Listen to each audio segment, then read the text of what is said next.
Hey, what's up? It's Angel from Club Bilingue Toastmasters, here again with another educational video for public speaking mastery.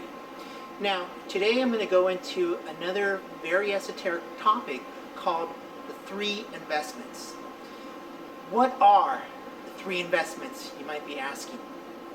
Well, in your life, there are things that you need to invest your time, your money, your other resources in order to get returns from life and to have the best life possible, both as just a normal person and in your life as a communicator. So when you're thinking about where am I going to put this valuable resource called time and effort and money, you want to think about three different locations. First of all, there is investment in the world, the outside world. There's investment in others, aka your team. And finally, there's investment in yourself, you. Now, I want you to start thinking about your investment into the world. This is your first investment. And what I mean by investment in the world is to give of yourself freely. Give of your time, your resources, your knowledge and know-how, your effort, your kind words to the world. And when I mean donate your time and money and effort to the world, I don't mean that you're going to give something with the expectation that you're going to get something tangible in return. This is not, I'm going to be nice to the world because I expect to get millions of dollars back. It doesn't work that way. You're making an investment in the world because every single day that you live your life, you, by the choices that you make, are creating the world that you live with.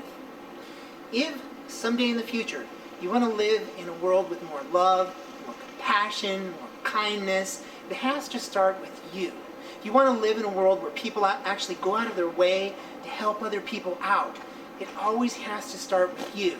So, you need to make a decision today that I am going to begin to create the world that I want to live with, or that I want to live in. If you want nice things, create nice things. You need to create that world because at the end of the day, no one is going to create that world for you. Then down the line, ask yourself, what kind of world do I want my son, daughter, my parents, my family members, my friends, my loved ones? What kind of world do I want them to live with? When you have that concept in your mind, the second question is, what do I need to do in order to bring about that type of world? Then, the third point is decision. I'm going to do what it takes to begin, little by little, to create that world that I want to live in. Myself and for everyone in my social circle, loved ones, it doesn't matter. Spread the love as far as it can go. 2, you want to start thinking about making an investment in other people. Now, this is a little bit different. When I talked about investing in the world, you're not really going to ask for anything tangible in return because you may get something back, you may not. All it is an exercise in creation.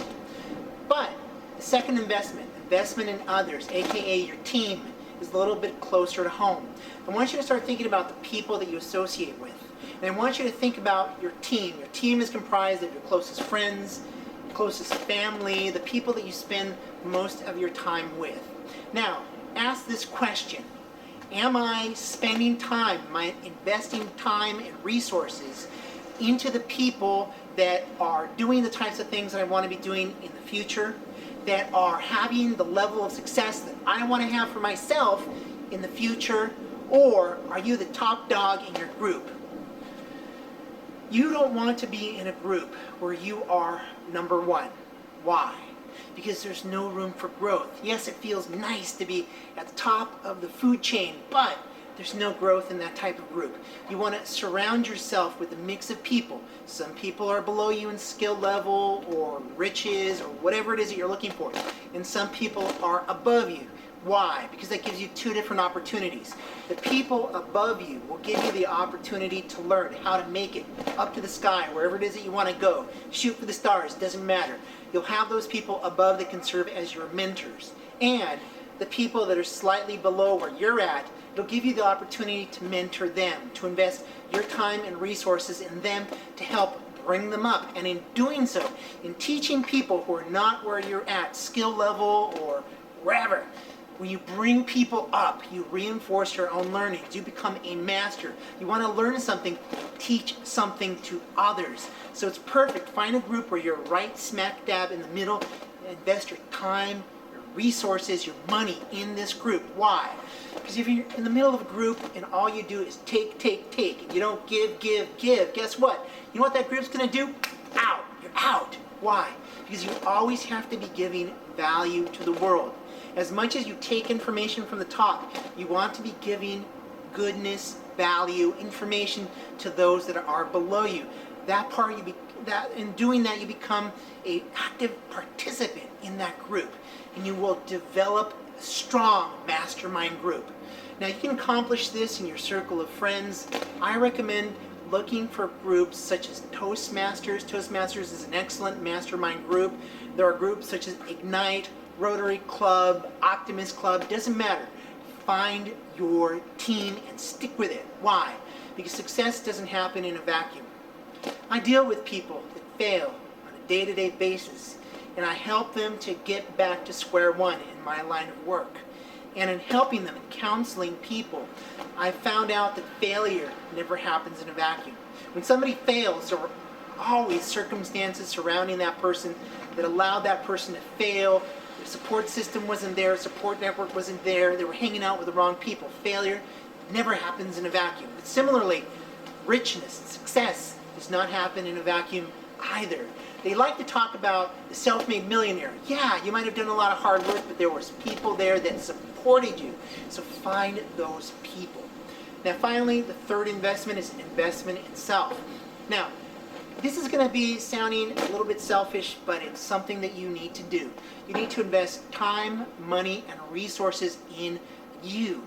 Your health, your wealth, your spirit, everything about your life. You need to improve for yourself first. And why? Because no one else is going to do it for you. No one else is going to dream your dreams. No one else is going to go to the gym on your behalf so that you can get healthier. No one else is going to invest on your behalf unless you pay them some money to do so. No one's going to care about your goals, dreams, and aspirations as much as you do. So you have to make a massive investment in yourself. That means investing time to go to the gym, investing time to spend time with your Toastmasters or mastermind group, investing time to read the book. Books are an excellent resource for you. How many books do you read a week? How many non-fiction books do you read? Every time you read a book, boom, that information goes right into your head. You're investing in yourself. Every time you pay for a coach, pay for a lecture, watch an informative YouTube video, you're investing time and resources in yourself. And in the grand scheme of things, the largest investment that you will ever make, the largest investment that you should be making is an investment in you. Why? Because if you have nothing to give, if you haven't created wealth for yourself, happiness for yourself, a great lifestyle for yourself, how are you going to have anything to share with your team? How are you going to have anything to share with the world? If you want to share with the world, if you want to share with your team, you need to have something to share first. It doesn't come out of thin air. It comes from investment in self. So, if you're thinking about this as a percentage, I would say at the very least, 70% of the investment has to go in you first. Then, 15% to your team, another 15% to the world. But the major investment needs to be in you. Focus on you, because once you do that, once you've grown, then you can give to others. So, that's a little educational thought for the day. Let those ideas sink in. As I said before, keep striving for your dreams, your goals, your aspirations, even when it gets tough, and it will get tough. Believe you me, it will get tough. You keep going. Never lose sight of your dreams, and remember that you can do it.